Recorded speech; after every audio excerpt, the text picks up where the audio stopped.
नमस्कार दोस्तों, मैं राणा चंदन स्टडी अफेयर्स के यूट्यूब चैनल पे आप सभी का एक बार फिर से स्वागत करता हूं। दोस्तों, जैसा कि आप सभी को पता चल ही गया होगा कि बीपीएससी प्रारंभिक परीक्षा में अब निगेटिव मार्किंग ऐड कर दी गई है। यानी अगर आप प्रश्नों के उत्तर गलत करते हैं तो आपके अंक काटे जाएंगे। 4 प्रश्नों के उत्तर अगर आप गलत करते हैं तो आपके सही उत्तर में से 1 अंक काट लिए जाएंगे। तो अब ये महत्वपूर्ण हो जाता है कि जो भी हम जाने वो काफ़ी कॉन्फिडेंस के जाने, 100% जाने, तभी प्रश्नों के उत्तर हमें परीक्षा हॉल में देने हैं। और इसी को ध्यान में रखते हुए आज मैंने 68वीं बीपीएससी प्रारंभिक परीक्षा से संबंधित एक फुल स्ट्रेटेजी रिलेटेड वीडियो आप सभी के सामने लाया हूं, जिसमें हम लोग देखेंगे कि पिछले 5 वर्षों में बीपीएससी का ट्रेंड क्या रहा है, किस हिसाब से हम तैयारी करें जिससे कि हम एक सेफ जोन में पहुंच जाएं। क्योंकि 67वीं बीपीएससी प्रारंभिक परीक्षा के विवाद अभी भी चल रहे हैं, इतने हाई कट ऑफ जो गए हैं उसको ध्यान में रखते हुए। तो आज हम लोग इसका पूरा एक एनालिसिस करेंगे कि क्या पढ़ना है क्या नहीं, हमें क्या पढ़ना है। इससे ज़्यादा महत्वपूर्ण हो जाता है कि क्या नहीं पढ़ना है, क्योंकि समय बहुत कम है। लगभग 2 महीना हमारे पास समय है और इसमें अपनी पूरी स्ट्रेटजी को चेंज करना है। पहले हम लोग जो प्रश्न के उत्तर नहीं जानते थे उसको भी कलर करके आते थे। मान लीजिए 100% के उत्तर हम कंप्लीट जानते हैं और 50 प्रश्न के उत्तर नहीं जानते हैं, तो 50 प्रश्न में से हमें 10-15 नंबर मिल जाते थे। तो अब नहीं, अब वो जो हम लोग नहीं जानते हैं उसको कलर करते हैं तो 10-15 नंबर कट जाएंगे। ऐसे हो सकते हैं, अगर आपने 100 उत्तर सही बनाया, कलर किया और 150 प्रश्न को ऐसे कलर कर दिया जिसके उत्तर आप नहीं जानते हैं, तो आपके ऑलमोस्ट 12.5 नंबर कट जाएंगे। जो आप 100 नंबर लाने वाले थे आप पहुंच जाएंगे 87.5 नंबर पे। तो ठीक है, अब इसी को ध्यान में रख के हमें आज की ये वीडियो आप सभी के सामने लाया हूं। और काफ़ी ध्यानपूर्वक जो प्रश्न के उत्तर हम जानते हैं उसी को ही कलर करना है। अब 100% जानना काफ़ी महत्वपूर्ण हो जाता है। सबसे पहले हम लोग देखेंगे कि पिछले 5 वर्षों में बीपीएससी ने किस सेक्शन से और कहाँ से प्रश्न पूछे हैं। आप देख सकते हैं मेरे सामने एक डाटा है 67वीं बीपीएससी, 68वीं, 66वीं, 65वीं, 64वीं और 63वीं, और एक तरफ सब्जेक्ट के नाम है और किस सब्जेक्ट से कितने प्रश्न पूछे गए, इसका पूरा डाटा आपके सामने दिख रहा होगा। इसी पे आज हम लोग डिस्कशन करेंगे। तो दोस्तों, आप देख सकते हैं मैंने जो रेड कलर में जिन जिन सब्जेक्ट को रेड कलर किया है ये काफ़ी इम्पोर्टेंट है। हम अपनी पढ़ाई का 75% टाइम इन 4 सब्जेक्ट पे देंगे। अगर बीपीएससी की परीक्षा की हम तैयारी करते हैं तो ये जो 4 सब्जेक्ट है ना, इस पे हम लोग को अपने अगर 4 घंटे पढ़ते हैं तो 3 घंटे हमें इन 3 सब्जेक्ट पर देना होगा। बाकी जो बचते हैं, आप जो 4 सब्जेक्ट बचते हैं उसको आप दीजिए, क्योंकि ये चारों सब्जेक्ट काफ़ी अहम रोल रखते हैं बीपीएससी के एग्ज़ाम में। एक एक करके हम लोग हर सब्जेक्ट पर ईयर वाइज चर्चा करेंगे और आगे ये भी जानेंगे कि कौन से बुक का सहारा लेके हमें पढ़ना है, क्योंकि कम समय में हम लोग अच्छे स्कोर और सेफ जोन में रह सके, जिससे कि हमारा प्रारंभिक परीक्षा में रिजल्ट आ जाए। तो आइए देखते हैं दोस्तों, सबसे पहले हम देखते हैं इतिहास।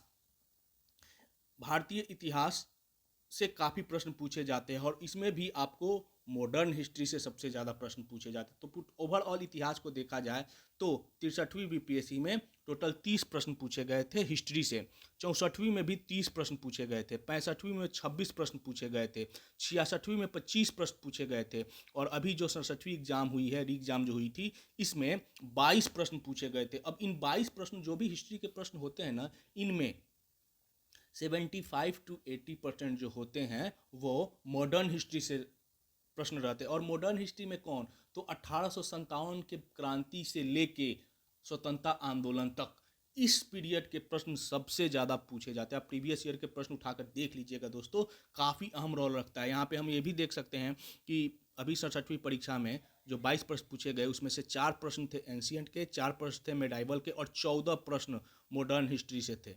ठीक है, तो ध्यान रखिएगा। अब आगे हम लोग बात करेंगे कि हिस्ट्री के लिए कौन से बुक पढ़ना है, कौन से बुक नहीं पढ़ना है, किस बुक से हमें प्रैक्टिस करना है। ठीक है, आगे मैंने जो दूसरा टॉपिक लिया है वो है सामान्य विज्ञान।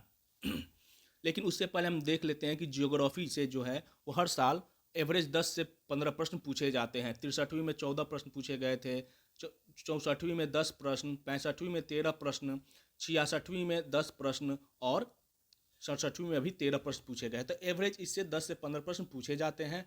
भारतीय संविधान और राज्य व्यवस्था से 63वीं में जो 12 प्रश्न पूछे गए थे, 64वीं में 12 प्रश्न, 65वीं में 8 प्रश्न, 66वीं में 6 प्रश्न और अभी 67वीं में 10 प्रश्न। तो एवरेज 10 से 12 प्रश्न इसमें पूछे जा रहे हैं।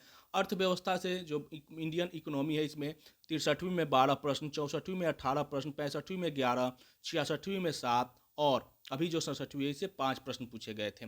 अब जो साइंस को हम लोग देख लेते हैं, बिहार विशेष और समसामयिकी, ये 3 सब्जेक्ट और है जिस पे हमें टाइम देना है। यानी 4 सब्जेक्ट ऐसे हैं, इतिहास हो गया, इतिहास में भी मॉडर्न हिस्ट्री, उसके बाद साइंस, उसके बाद करंट अफेयर्स और उसके बाद बिहार विशेष। इन 4 सब्जेक्ट पे हमें सबसे ज़्यादा ध्यान देने। आइए देखते हैं सामान्य विज्ञान यानी साइंस से कितने प्रश्न पूछे जाते हैं। तो साइंस जो है ना, ये 63वीं में 20 प्रश्न पूछे गए। साइंस में फिजिक्स, केमिस्ट्री, मैथ तीनों को जोड़ के। 64वीं में 20 प्रश्न, 65वीं में 30, 66वीं में 30 और 67वीं में 30, यानी एवरेज 30 प्रश्न इससे पूछे ही जा रहे हैं।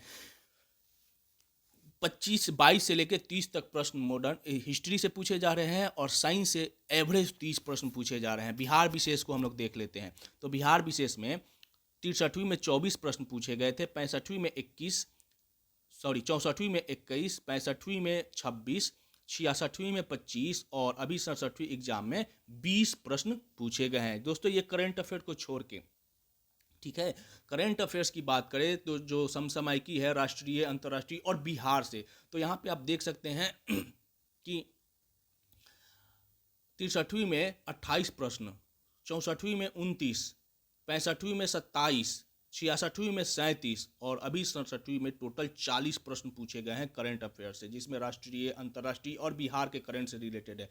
इसमें जो 40 प्रश्न पूछे गए हैं दोस्तों, इसमें से भी हम देखते हैं कि 25 जो प्रश्न थे नेशनल और इंटरनेशनल लेवल के थे और उनमें से 15 प्रश्न ऐसे थे जो बिहार के करंट से थे, बिहार के करंट से। तो ये काफ़ी महत्वपूर्ण हो जाता है दोस्तों, बिहार का करंट को भी पढ़ना। आप केवल नेशनल इंटरनेशनल के साथ आप बिहार के करंट को अगर नहीं पढ़ते हैं तो आप मतलब काफ़ी बड़े क्वेश्चन से आप वंचित रह जाएंगे। और इन जो 25 प्रश्न जो है ना नेशनल लेवल के, इनमें 5 प्रश्न ऐसे हैं जो ये क्या कहते हैं, आर्थिक सर्वेक्षण और बजट, देश का जो आर्थिक सर्वेक्षण है और जो नेशनल बजट है करंट का, उससे पूछे गए थे। और जो बिहार के 15 प्रश्न करंट अफेयर से पूछे गए, इनमें भी 5 प्रश्न ऐसे थे जो बिहार के आर्थिक सर्वेक्षण और बिहार बजट से रिलेटेड थे। और ये पांचों प्रश्न, अगर आप एक मेरा वीडियो देखिएगा बिहार आर्थिक सर्वेक्षण और बिहार बजट, उसमें सारे प्रश्न, मैंने जब बजट आया था ना उससे रिलेटेड 2 वीडियो बना दी थी, बिहार बजट और बिहार आर्थिक सर्वेक्षण से। पांचों ही प्रश्न, लगभग 30-30 प्रश्न थे दोनों से, टोटल 50 या 60 प्रश्न थे। पांचों के पांचों प्रश्न वहीं से मतलब आपको हूबहू सेम क्वेश्चन वहां से उठा लिए गए थे। तो बिहार बजट और देश का बजट, बिहार का आर्थिक सर्वेक्षण और देश का आर्थिक सर्वेक्षण, इससे 10 प्रश्न रहते हैं। तो आप देख सकते हैं करंट अफेयर्स में बिहार का भी पोर्शन लगभग 15 है 40 में से। तो इन 4 सब्जेक्ट को हमें काफ़ी ध्यान दें। और मैथ, जब आपको पता ही होगा कि 10 प्रश्न मैथ के पूछे ही जाते हैं, तो मैथ में आप बस प्रीवियस ईयर के प्रश्नों का पैटर्न देख लीजिए, प्रीवियस 10 साल के प्रश्नों का आप प्रैक्टिस करिए और जहाँ से प्रश्न पूछे जाते हैं उनके जो सब्जेक्ट है उसको आप देखिए, प्रैक्टिस करिए, आपके मैथ में ज़्यादा डिफिकल्ट नहीं होने वाले हैं। लेकिन ये ज़रूरी है कि अब पहले जैसा एग्जाम नहीं रहा, क्वेश्चन हम नहीं जानते थे तो भी कलर करके चले जाते हैं। अब जो क्वेश्चन जानते हैं उसी को कलर करना है, 100% नहीं तो लगभग 90 to 95% जानते हैं, तब हम लोग कलर करके आएंगे। उससे अगर थोड़ा सा भी डाउट है तो हम लोग क्वेश्चन को स्किप कर देंगे, ठीक है। आगे हम लोग देखेंगे कि इन जो 4 सब्जेक्ट है खासकर महत्वपूर्ण, इतिहास के, सामान्य विज्ञान के, बिहार विशेष के और समसामयिकी के, इसको हम लोग कैसे पढ़े और कहाँ से पढ़े।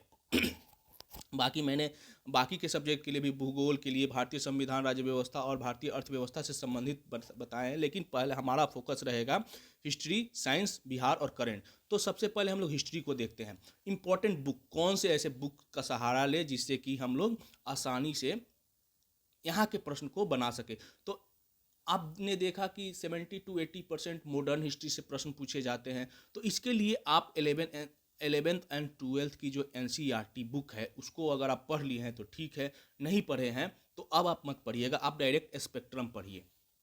या तो अगर आप ब्रीफ में आप पहले से पढ़े हैं तो एक बार इसको देख लीजिए। स्पेक्ट्रम बुक, आधुनिक भारत का इतिहास जो है उसका स्पेक्ट्रम जो बुक है उसको तो आप जरूर पढ़िए। लूसेंट मुझे पता है कि लूसेंट सभी के पास होगा, तो लूसेंट आपने देखा ही होगा। NCERT 11th-12th की हिस्ट्री की बुक प्लस स्पेक्ट्रम आधुनिक भारत का इतिहास, इन दोनों बुक को पढ़ जाइए।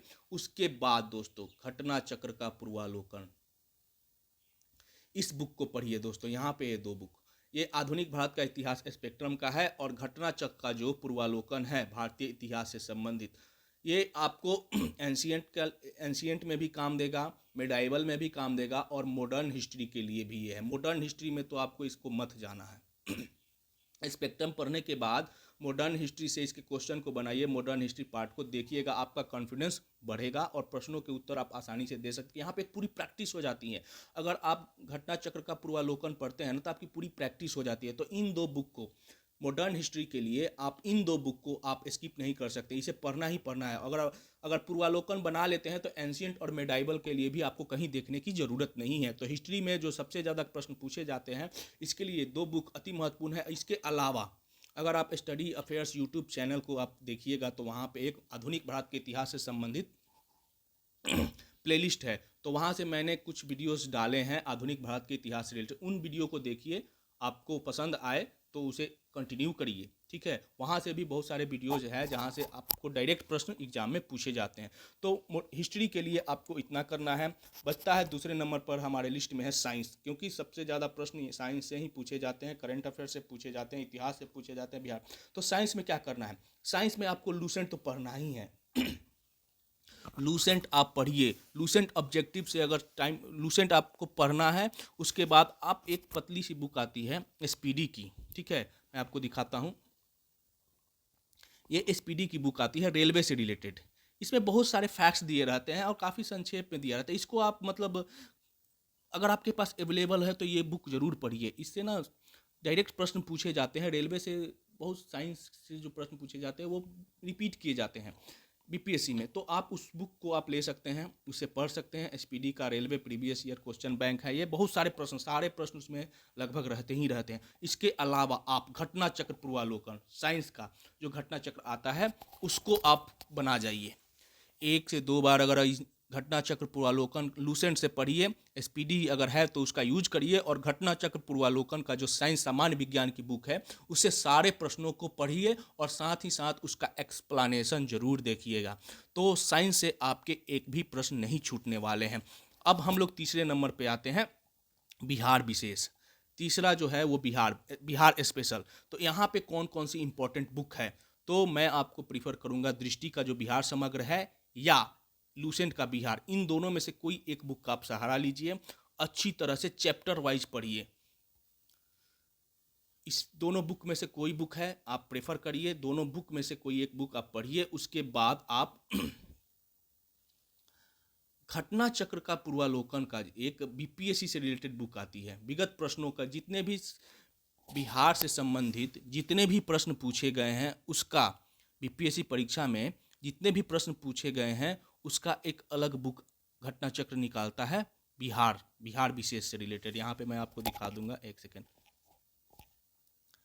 ये है वो बुक, कहाँ के, हाँ ये है ये बुक घटना चक्र BPSC, जो अभी तक जितने भी BPSC नई वाली भी आ गई है, जितने भी BPSC एग्जाम हुए हैं वहाँ पे जो भी बिहार से संबंधित प्रश्न पूछे गए हैं या फिर BPSC के सब्जेक्ट वाइज जो भी प्रश्न पूछे गए हैं, पूरा प्रीवियस ईयर का एक पूरा सब्जेक्ट वाइज संग्रह है, उसको आप जरूर पढ़ जाइएगा। प्रीवियस ईयर के सारे क्वेश्चन आपको मिल जाएंगे, चाहे कोई भी सब्जेक्ट का हो।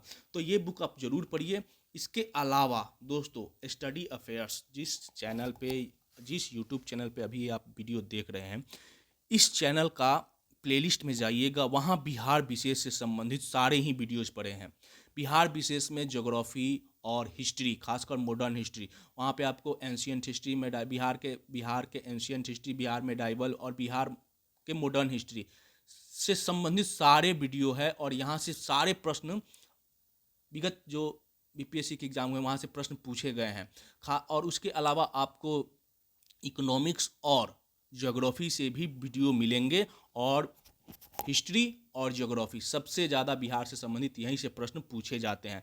तो स्टडी अफेयर्स का जो यूट्यूब चैनल है वहाँ पे बिहार विशेष से रिलेटेड जो प्लेलिस्ट है, वहाँ पे आपको बिहार से संबंधित जितने भी क्वेश्चन बन सकते हैं वहाँ पे आपको वीडियो मिल जाएगी, और काफ़ी इजी वे में बनाया गया। उसको देखिए, 1 से 2 बार देखिए, संभव हो तो अपने नोट्स बनाइए, नहीं तो आपको उसको रट जाइए। आपको सारे प्रश्नों के उत्तर मिल जाएंगे, खासकर बिहार से संबंधित। आपको इधर उधर जाने की ज़रूरत नहीं है। इन बुक का सहारा लीजिए और वीडियो देखिए। और उसके बाद टेलीग्राम पे, जब इस ग्रुप का जो टेलीग्राम चैनल है वहाँ पे जब क्विज स्टार्ट होगा तो आप क्वेश्चन आंसर उस क्विज में पार्टिसिपेट करिए, बहुत फ़ायदा होगा दोस्तों।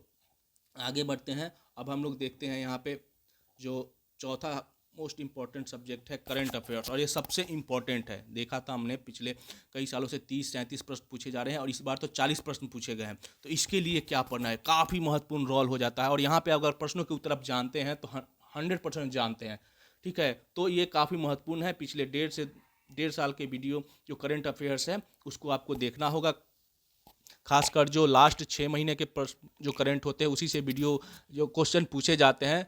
पिछले बार जो एग्ज़ाम रद्द हो गया था बीपीएससी का, उसमें बहुत पुराना करंट अफेयर्स पूछ दिया गया था, जो कि एक मतलब पिछले जो 5-6 साल का ट्रेंड है उससे अलग हट के पूछा गया था। लेकिन अभी जो री एग्ज़ाम हुए 67वीं बीपीएससी में, तो आपने देखा होगा पिछले 5-6 महीने के करंट अफेयर्स ही पूछे गए थे, जैसा कि बीपीएससी में पूछा जाता है। तो हम लोग 1 से 1.5 साल का करंट अफेयर्स को कंठस्थ कर लेंगे। और क्या पढ़ना है, कौन से बुक को प्रेफर करना है, तो मैं बार बार कहता हूँ, प्रतियोगिता दर्पण की जो मंथली मैगजीन आती है उसको आपको पढ़ना है। हर किसी के पास ये मैगजीन होनी चाहिए, मंथली आ जाती है। हर महीने के 11-12 तारीख को बुक स्टॉल पे ये बुक आ जाती है, आप ले लीजिए, क्योंकि ये प्रारंभिक परीक्षा के साथ साथ मेंस एग्जाम में भी बहुत बहुत अहम रोल निभाता है। तो ये बुक हर किसी के पास होनी चाहिए, ठीक है। तो इससे के करंट अफेयर्स इससे पढ़िए। साथ में जब एग्ज़ाम हो उसके 1 महीना पहले एडुटेरिया या एसपीडी की कोई एक वार्षिकी बुक ले लीजिए और उसको अच्छे से पढ़ के उसके सारे प्रश्न उत्तर को बना जाइए। प्रतियोगिता दर्पण आपको हर महीने पढ़नी है, आपके पास नहीं है तो मैं आपको बताऊंगा कहाँ से आपको मिल जाएगी। और प्रतियोगिता दर्पण से रिलेटेड स्टडी अफेयर्स जिस यूट्यूब चैनल पे अभी आप ये वीडियो देख रहे हैं उसका एक अपना प्लेलिस्ट है, वहाँ पे प्रतियोगिता दर्पण की मंथ वाइज क्वेश्चन आंसर्स और एक्सप्लेनेशन से संबंधित वीडियो लाई जाती है। मंथ वाइज 100 से 125 के करीब में उसमें क्वेश्चन होते हैं, जो पूरे प्रतियोगिता दर्पण का निचोड़ होता है। उस वीडियो को आप देख लीजिए। पिछले 1 से 1.5 साल की वीडियो, एग्जाम के डेट से लेके पिछले 1 से 1.5 साल की वीडियो आप देख जाइए। आपको करंट अफेयर्स के लिए प्रतियोगिता दर्पण की बुक पढ़ने की ज़रूरत नहीं होगी, लेकिन बुक आपके पास होना चाहिए, क्योंकि मेंस में ये बुक काफ़ी इंपॉर्टेंट हो जाते हैं। बहुत सारे ऐसे लेख हैं जो कि डायरेक्ट उससे टॉपिक से बीपीएससी मेंस एग्जाम में पूछे जाते हैं। तो अभी हम लोग प्रीलिम्स की बात करेंगे। तो स्टडी अफेयर्स यूट्यूब चैनल का जो करंट अफेयर्स का सेक्शन है, वहाँ प्रतियोगिता दर्पण से रिलेटेड सारे क्वेश्चंस फॉर्मेट में आपको वहाँ पे वीडियो मिल जाएगी। तो प्रतियोगिता दर्पण आप नहीं भी पढ़ते हैं तो उस वीडियो को देख लीजिए, आपको प्रतियोगिता दर्पण अलग से पढ़ने की ज़रूरत नहीं है, लेकिन बुक आपके पास होनी चाहिए, ठीक है। तो करंट अफेयर्स में क्या करना है, प्रतियोगिता दर्पण मंथली मैगजीन आपको लेना है, वहाँ से अपने नोट्स बनाने हैं। अगर आप लेके नोट्स नहीं बना सकते हैं तो एक बार अच्छे से पढ़ जाइए। और स्टडी अफेयर्स यूट्यूब चैनल पे जो प्रतियोगिता दर्पण का करंट अफेयर्स का जो वीडियो आता है उसको आप मंथ वाइज देख जाइए। उसके बाद आपको एग्जाम से 1 महीना पहले एडुटेरिया या एसपीडी की जो ईयरली बुक आती है उसको आप लीजिए। वहाँ से इम्पॉर्टेंट जो फैक्ट जो चैप्टर है उसको आप याद करिए और अंत में जो क्वेश्चन दिया जाता है 800-900 क्वेश्चन रहता है उसको बना जाइए। करंट अफेयर्स में इसके लिए इससे ज़्यादा आपको कुछ नहीं करना होगा। और साथ ही दोस्तों मैं एक चीज़ और ऐड करना चाहूँगा, यहाँ पे छूट गया है, बिहार विशेष, बिहार के करंट अफेयर्स के लिए आपको ये बुक लेनी होगी, इस बुक से पढ़ना होगा। बिहार के करंट का जो है, आप तो एक बिहार की करंट से रिलेटेड आप इकोनॉमिक सर्वे और बजट, बिहार बजट, इससे रिलेटेड जो मेरी वीडियो आएगी उसको तो आप ज़रूर देखिएगा। या फिर अगर एग्ज़ाम तक वीडियो नहीं आती है तो जो मेरा पुराना वीडियो पड़ा हुआ है वही होगा, इकोनॉमिक सर्वे और वही बजट, तो वो आप देख जाइएगा। अगर नए बजट के बाद एग्ज़ाम होती है तो नया बजट के साथ ही हमारा वीडियो भी आ जाएगा। अदरवाइज जो पुराना ही वीडियो है, पुराना बजट, उसी से प्रश्न पूछे जाएंगे। तो उससे रिलेटेड आपको एक बाकी बिहार करंट से रिलेटेड आपको ये बुक रखनी होगी, एसपीडी की जो वार्षिकी आती है।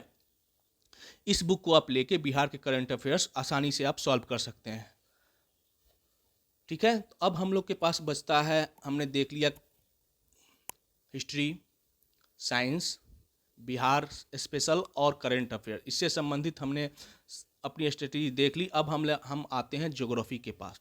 तो ज्योग्राफी से आप देख रहे हैं 10 से 15 प्रश्न हर साल पूछे जाते हैं। इंपॉर्टेंट बुक आपके पास क्या है, तो एनसीईआरटी के 6 से 10 की बुक आप पढ़ जाइए। और एटलस, जब भी बुक पढ़िए ना, ज्योग्राफी जब भी पढ़िए तो एटलस की जो मैप है वो अपने पास रखिए। इससे ना काफ़ी बहुत सारे डाउट्स क्लियर हो जाते हैं। तो एनसीईआरटी के 6 to 10 की बुक पढ़िए। एटलस, अगर आपके पास समय है तो एटलस, मतलब एटलस के साथ पढ़िए एनसीईआरटी के अलावा।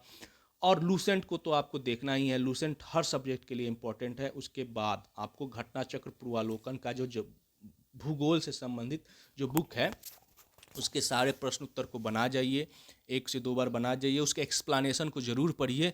आपको भूगोल के लिए एक्स्ट्रा इफोर्ट लगाने की ज़रूरत नहीं पड़ेगी। अगर आप एनसीईआरटी बुक 6 से 10 तक का पहले से पढ़े हैं तो उसको एक बार रिवीजन कर लीजिए। एटलस बुक के साथ पढ़िए। लूसेंट बुक आप पढ़ लिए होंगे, इतना मुझे पता है। और अब आपको क्या करना है, तो घटना चक्र पूर्वालोकन का ज्योग्राफी का जो बुक है उससे सारे प्रश्नों के उत्तर आप दीजिए, प्रैक्टिस करिए और एक्सप्लेनेशन को जरूर बनाइए। 1 से 2 बार अगर घटना चक्र पूर्वालोकन पढ़ने के बाद आपके कॉन्फिडेंस काफ़ी हाई हो जाएंगे। आगे हम लोग बढ़ते हैं। जो छठा सब्जेक्ट है वो है राज्य व्यवस्था। तो इम्पोर्टेंट बुक लक्ष्मीकांत, अगर आप नए हैं तो लक्ष्मीकांत एक बार जरूर पढ़िए। लूसेंट पढ़िए। लूसेंट हर चीज़ में पढ़ना है। लूसेंट जो है ना, 1 लाइनर सबसे अच्छा है, लेकिन उससे काम नहीं बनता है। आपको एम लक्ष्मीकांत से अपने डाउट्स क्लियर होंगे। उसके बाद घटना चक्र पूर्वालोकन को बना जाइए। 8 से 12 प्रश्न यहाँ से पूछे जाते हैं, तो आपका प्रश्न छूटने के चांस कम रहेंगे। मेन है ना, जितना आप प्रैक्टिस करिएगा ना तो आपका कॉन्फिडेंस बढ़ेगा। कॉन्फिडेंस बढ़ेगा तो आप 100% मतलब कॉन्फिडेंट रहेंगे एग्जाम हॉल में कि हाँ इस प्रश्न का उत्तर यही है। और क्योंकि अब निगेटिव मार्किंग है तो 100% जानना बहुत ज़रूरी हो जाता है। ठीक है, आगे बढ़ते हैं। इकोनॉमिक, तो इकोनॉमिक्स में देखते हैं कि जो बेसिक इकोनॉमिक्स से जो क्वेश्चन 5 से 10 ही पूछते, 5 से 7 8, 5 7 8 ऐसे पूछे जाते हैं। और उसके अलावा अगर इकोनॉमिक सर्वे, बिहार बजट या फिर इकोनॉमिक सर्वे और बजट को भी जोड़ लिया जाए तो 5 नेशनल और 5 बिहार, तो ये टोटल 10। ये भी इकोनॉमिक का ही पार्ट है लेकिन करंट से रिलेटेड है, मैंने उसको करंट में ऐड कर दिया लेकिन है इकोनॉमिक से ही। तो ये 5 ट्रेडिशनल, 5 बजट और इकोनॉमिक सर्वे बिहार के, और 5 बजट और इकोनॉमिक सर्वे नेशनल के। तो ये टोटल 15 प्रश्न। तो करंट का तो 10 प्रश्न आप उसको वहाँ से मिल जाएंगे करंट अफेयर से रिलेटेड। बाकी 5 प्रश्नों के लिए आपको लूसेंट का बुक देखना होगा। और इकोनॉमिक की जो अतिरिक्तांत आती है उससे आप एक नोट्स की तरह आप यूज कर सकते हैं। पंचवर्षीय योजनाओं का क्या हाल है उसको आप देख सकते हैं। कुछ सेलेक्टेड सेक्शन ही इकोनॉमी में पढ़ना है, क्योंकि ज़्यादा प्रश्न नहीं पूछे जाते हैं, हम लोग ज़्यादा टाइम भी इस पर नहीं देंगे। लूसेंट पढ़िए और ऑब्जेक्टिव जो लूसेंट का है उसको बना जाइए। बाकी मैथ में आपको पता ही है कि प्रीवियस ईयर के क्वेश्चन को आपको पढ़ जाना है, अच्छे से पढ़ जाना है। तो आप लोग 8 7 8 प्रश्न के उत्तर तो अच्छे से दे सकते हैं। जिनका मैथ काफ़ी स्ट्रांग है वो 10 में 10 नंबर ला सकते हैं। तो इतना स्ट्रेटजी आपको बनानी होगी।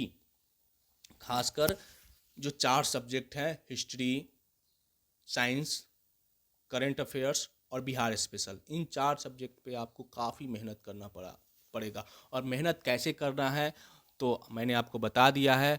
इस वे में अगर आप तैयारी करते हैं तो आने वाले 2 महीनों में आप काफ़ी कॉन्फिडेंट हो जाएंगे। और लास्ट का जो 15 एग्ज़ाम से बचा हुआ 15 दिन है, आप इन सब चीज़ को कंप्लीट कर लीजिए और बस प्रैक्टिस सेट जितने भी मॉडल क्वेश्चन बनते हैं उसको आप बनाइए।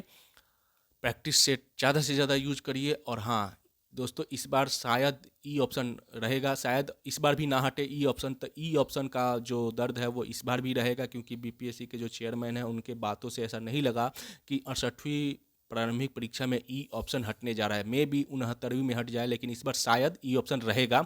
तो जो प्रश्नों के उत्तर हम 100% जानते हैं उन्हीं को ही कलर करना है, क्योंकि पहली बार निगेटिव मार्किंग ऐड किया गया है बीपीएससी प्रारंभिक परीक्षा में। तो इसको ध्यान में रख के आगे आप तैयारी करिए। और मैं कोशिश करूंगा कि आप लोगों के लिए यूजफुल वीडियो लाता रहूं और टेलीग्राम पे भी क्यूज स्टार्ट कर दूं, जिससे कि ये जो 4 सेक्शन इंपॉर्टेंट सेक्शन है यहाँ से तो आपको कोई कमी ना रह जाए। बाकी के लिए आप लूसेंट ज़रूर पढ़िएगा। और जो जो मैंने इस वीडियो में आपको बताई है इन सारे बुक्स का इस्तेमाल करिए, स्ट्रेटजी बनाइए। देखिएगा 2 महीना में आप लोग काफ़ी कॉन्फिडेंट हो जाएंगे। तो आज के लिए दोस्तों इतना ही। उम्मीद है कि आपको हमारा ये वीडियो बीपीएससी प्रारंभिक परीक्षा की जो फुल स्ट्रेटजी से रिलेटेड वीडियो थी ये पसंद आई होगी। अगर दोस्तों पसंद आए तो चैनल को सब्सक्राइब जरूर करिएगा, अपने दोस्तों के साथ शेयर भी करिएगा और लाइक भी करिएगा। धन्यवाद।